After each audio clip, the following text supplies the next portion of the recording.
പറഞ്ഞ് പിന്നെ ഫർസാനെ വിളിച്ചോണ്ട് പോയിട്ട് ആശുപത്രിയിൽ കൊണ്ടുപോകാന്ന് പറഞ്ഞിട്ട് പോയി അവൻ.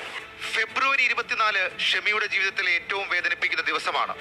അഫാൻ തന്നെ ബോധരഹിതയാക്കാൻ എന്തോ തന്നുവെന്ന് ഷെമി സംശയിക്കുന്നു.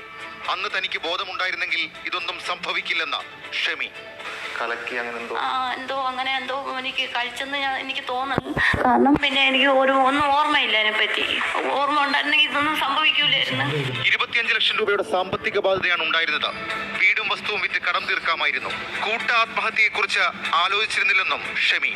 കുടുംബം ഒന്നാകെ അങ്ങനെ പറഞ്ഞിട്ടില്ല. നമ്മൾക്ക് വസ്തു വെച്ച് കടങ്ങൾ തീർക്കാം മക്കളെ എന്നാണ് ഞാൻ പറഞ്ഞിരുന്നത്. വസ്തു വെച്ച് കടങ്ങൾ തീർക്കാം എന്നാണ് പറഞ്ഞത്. അഫാൻ ലോൺ ആപ്പുകളിൽ നിന്നും വായ്പ എടുത്തിരുന്നു. എം പോക്കറ്റ് എന്ന ആപ്പിൽ നിന്നും എടുത്ത വായ്പ തിരിച്ചടയ്ക്കാൻ ഫെബ്രുവരി 23-നും 24-നും ഫോൺ വിളികൾ വന്നു. അതിന്റെ ടെൻഷൻ അഫാനിലുണ്ടായിരുന്നു. രാത്രിയും വിളിച്ചായിരുന്നു, തലേദിവസവും വിളിച്ചായിരുന്നു, പിറ്റേന്നും വിളിച്ചായിരുന്നു.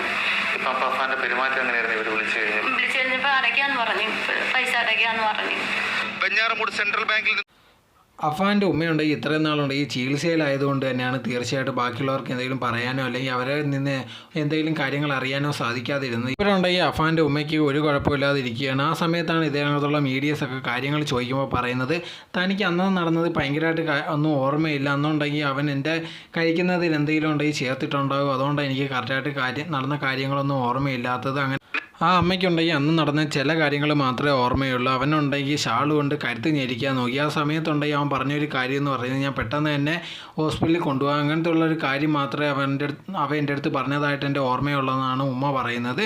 അതോടെ തന്നെ അവൻ്റെ കാമുകിയും കൊല്ലാൻ പോകുന്നുള്ളൊരു കാര്യം അമ്മയ്ക്ക് അറിയത്തില്ലായിരുന്നു. അതോടെ തന്നെ ആ കാമുകിയെടുത്ത് പോയി സംസാരിക്കുക അല്ലെങ്കിൽ വിളിച്ചുകൊണ്ട് വന്ന് സംസാരിക്കുന്ന ഒരു കാര്യം ഉമ്മയെടുത്ത് പറഞ്ഞിട്ടുണ്ടായിരുന്നു.